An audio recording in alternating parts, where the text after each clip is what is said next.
Salut tout le monde, très heureux de vous retrouver aujourd'hui pour cette nouvelle vidéo.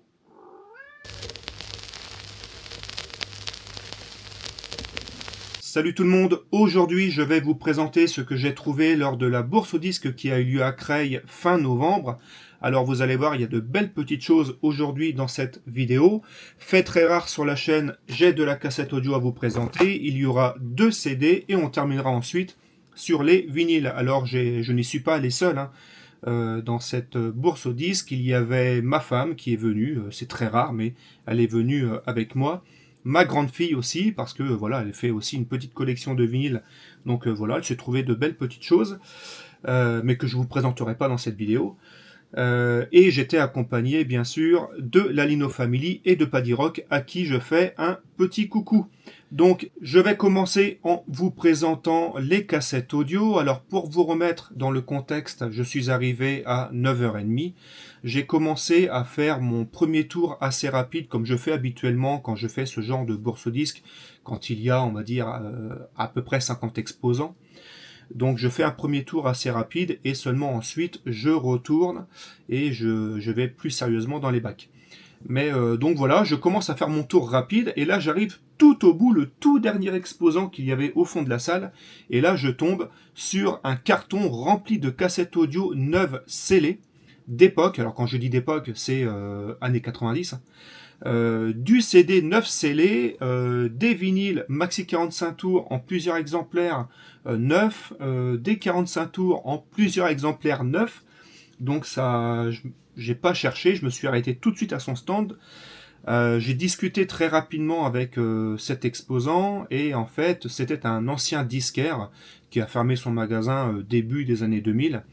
Il avait gardé tout son stock chez lui dans son grenier et il s'est décidé cette année 2025 à tout vendre. Voilà, il est arrivé à un âge, je pense, il avait peut-être à peu près 80 ans, je ne vais pas non plus trop le vieillir, mais je pense qu'il avait dans cet âge-là à peu près.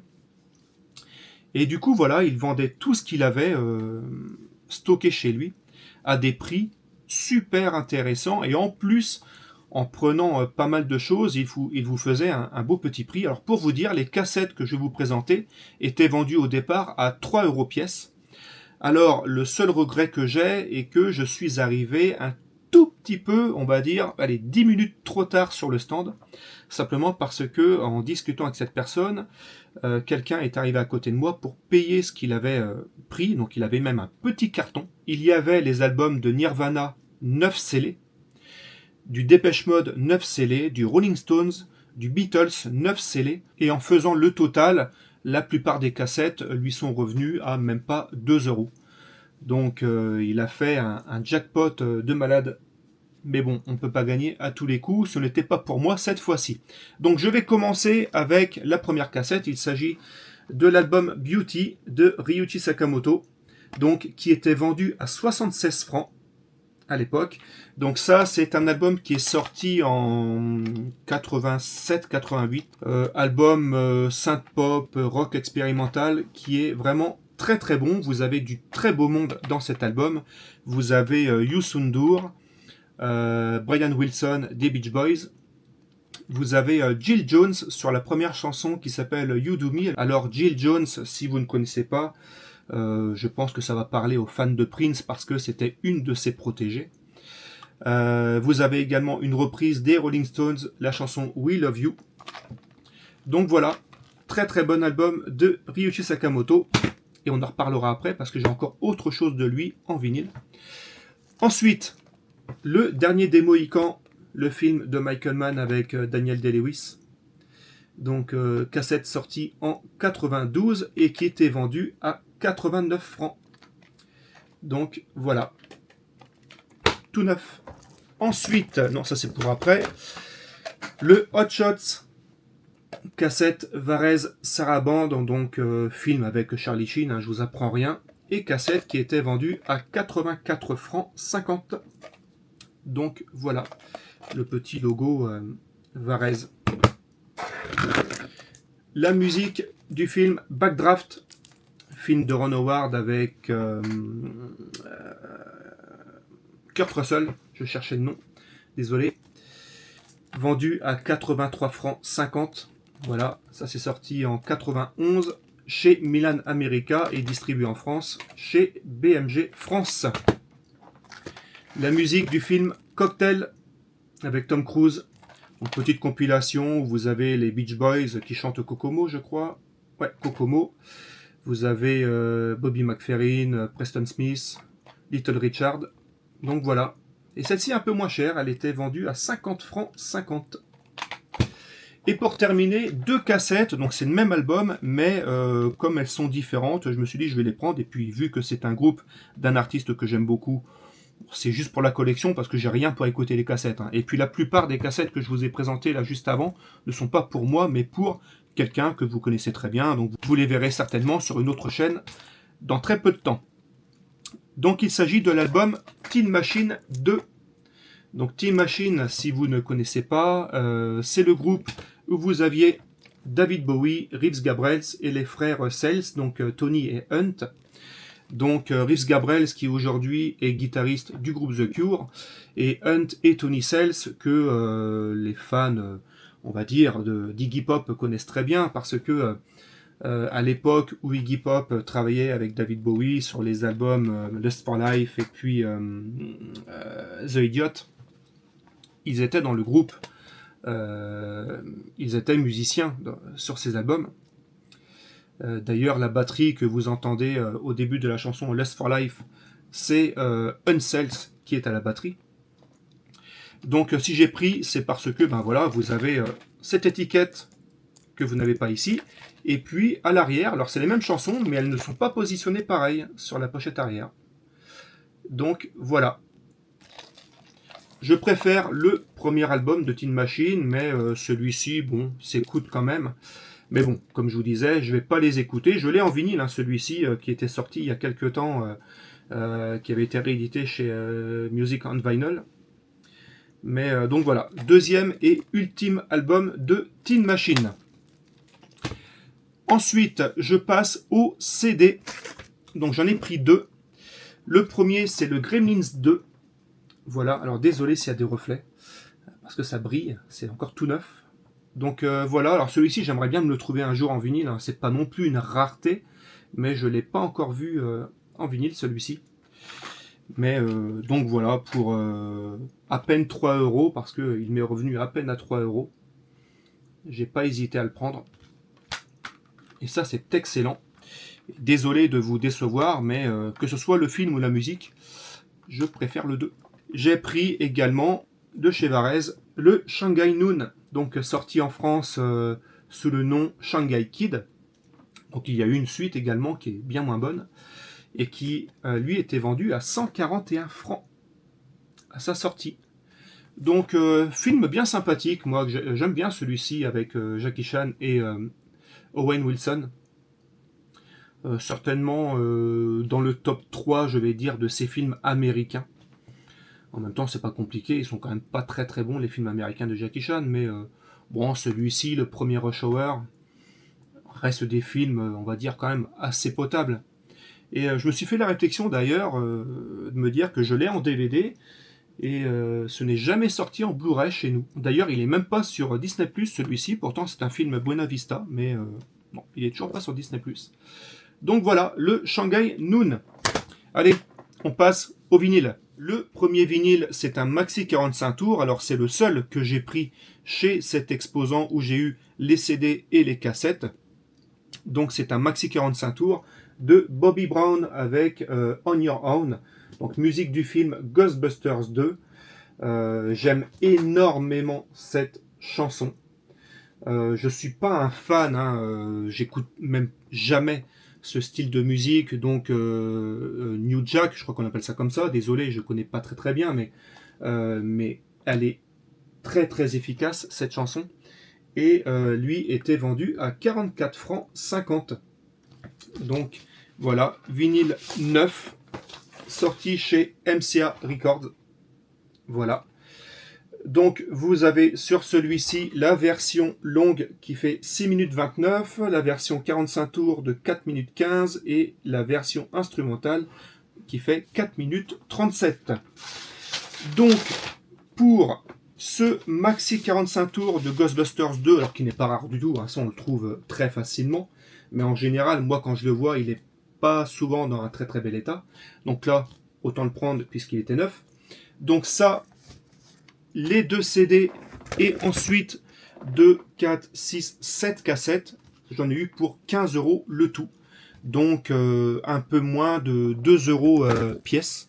Les Tortues Ninja, la musique du tout premier film sorti en 1990 avec un score de John Dupré. Vous avez dans celui-ci les géants du rap avec MC Hammer, Riff, Spunkadelic. Alors moi je ne connais que MC Hammer et Spunkadelic.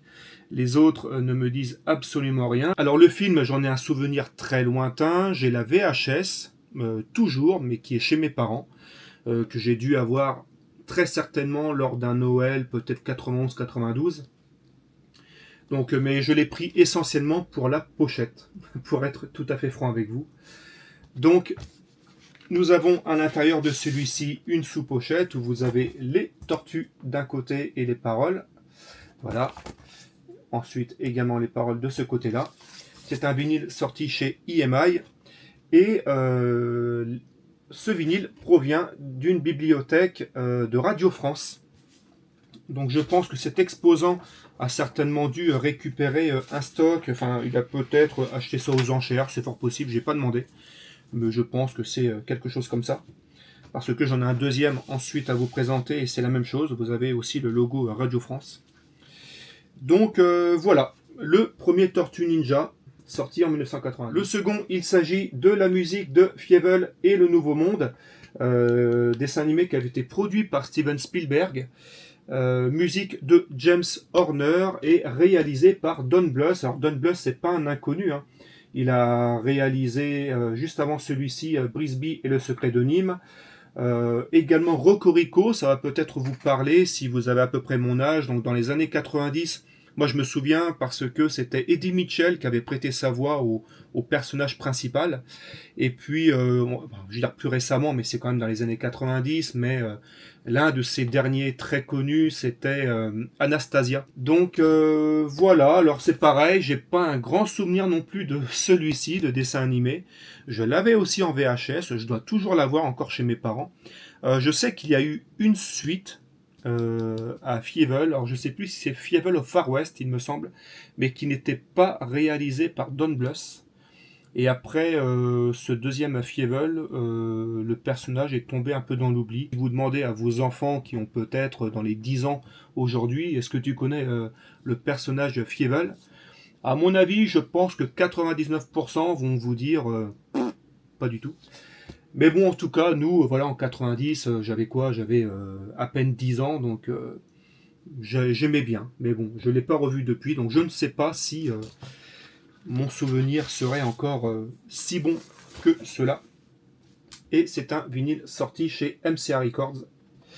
Et vous pouvez voir ici également le logo de Radio France. Maintenant, un maxi 45 tours que je recherchais depuis longtemps. Je l'avais dans ma petite liste pour Den Bosch et je ne l'ai pas trouvé là-bas.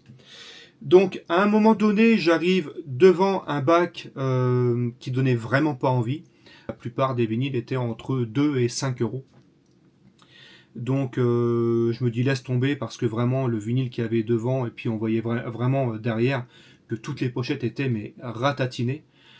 Je fais 2-3 pas et dans ma tête je me dis non laisse tomber, reviens en arrière, regarde quand même dedans, on ne sait jamais. Parce que moi c'est vrai que j'ai tendance à, voilà si je vois 2-3 disques complètement dégueux devant, je ne vais pas voir la suite alors que c'est une grosse erreur. Hein, parce que là effectivement ça aurait été une très grosse erreur de ma part de ne pas trouver ce maxi 45 tours. Et voilà, je regarde un petit peu et tout d'un coup, je vois une pochette blanche, très propre, et je vois Sylviane écrit au-dessus. Je me dis non, c'est pas possible, c'est pas celui que je recherche depuis tout ce temps. Je soulève la pochette et je me dis bingo, je l'ai enfin trouvé. Il s'agit en fait du maxi 45 tours Bamboo Houses et Bamboo Music, donc David Sylviane et Ryuichi Sakamoto, donc David Sylviane, chanteur du groupe Japan, et Ryuichi Sakamoto, donc membre du groupe Yellow Magic Orchestra. Donc ce sont deux chansons qu'ils ont composées ensemble, et c'est une véritable pépite New Wave Synth Pop sortie en 1982. Je vous conseille vraiment de découvrir ces deux chansons qui sont absolument fantastiques. Alors je ne mettrai pas d'extrait dans cette vidéo, maintenant j'évite parce que j'ai eu plusieurs vidéos qui ont été strikées. Là dernièrement j'ai dû faire des petites coupes pour pouvoir les remettre sur ma chaîne. Donc maintenant je mettrai des extraits directement dans les pas dans les commentaires mais dans le descriptif. Donc voilà, si vous voulez découvrir, je vous conseille vraiment de découvrir cette pépite. Donc comme je vous disais, c'est sorti en 1982 chez Virgin. Voilà. Donc le Bamboo Music et le Bamboo Houses. Le premier album de Midge Ure, donc son premier album solo. Donc si vous ne le connaissez pas, il a été membre d'Ultravox, du groupe Visage. Il a aussi été musicien concert pour Thin Lizzy je crois que c'était en 79 pour l'album Black Rose, je crois. Il n'a jamais été musicien de studio pour Thin Lizzy, mais c'était un grand ami de Phil Lynott. Ils ont d'ailleurs composé ensemble la chanson Yellow Pearl, qui a ensuite été reprise pour être générique du Top of the Pop en Angleterre. Donc voilà, l'album The Gift, qui lui est sorti en 1985, petite pépite également New Wave, Synth Pop. Fort sympathique à écouter. Alors moi je l'écoute assez souvent en streaming. Alors j'ai juste une petite déception, mais j'ai pas fait attention en achetant le vinyle. C'est qu'en fait moi j'aime beaucoup la reprise qu'il a fait à ce moment-là de la chanson The Man Who Sold the World de David Bowie. Et je pensais qu'en fait elle était dans l'album, et en rentrant chez moi je regarde, je me dis bah merde, elle est pas dedans. Et en fait non, vous avez The Man Who Sold the World en streaming, mais c'est parce que c'est une chanson en bonus. Donc je crois qu'il y a certainement eu une édition assez récente, peut-être en double vinyle, où vous avez cette chanson, mais donc dans l'édition originale, elle n'y est pas malheureusement, mais bon c'est pas grave, le reste est quand même très bon malgré tout. Donc vous avez la sous-pochette avec les paroles, et c'est un album sorti chez Chrysalis. Donc voilà, l'album The Gift de Midge Ure. Le dernier vinyle que je vais vous présenter, celui-ci, ça fait un bon petit moment que je le recherchais. Alors je le vois dans la plupart des bourses au vinyle que je fais. Je l'ai vu, je me souviens, en tout début d'année 2025, c'était à Amiens. Je l'avais vu en pressage, alors je ne sais plus si c'était espagnol ou portugais. La pochette, ça pouvait passer, mais le disque avait une belle petite rayure, donc je me suis dit, si jamais ça poque toutes les 5 secondes, c'est même pas la peine. Et il était vendu dans les 30 ou 35 euros, donc non, je ne mettrai jamais ce prix-là dans cet album, vous allez très très vite comprendre. Donc là, je l'ai trouvé à 15 euros, mais il manque une chose importante, et c'est pour cela qu'il était un petit peu moins cher.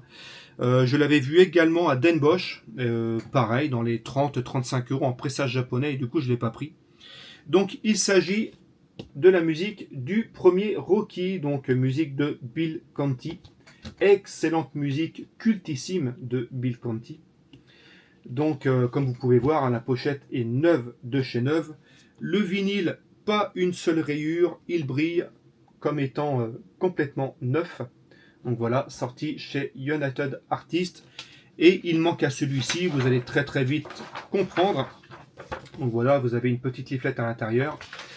Et comme vous pouvez le remarquer, c'est écrit en japonais. Donc j'ai pris le pressage japonais, mais sans le hobby. Donc voilà pourquoi je l'ai trouvé moins cher qu'à l'habitude, où je le vois en général entre 30 et 35 euros. Le hobby reste néanmoins que de l'esthétique.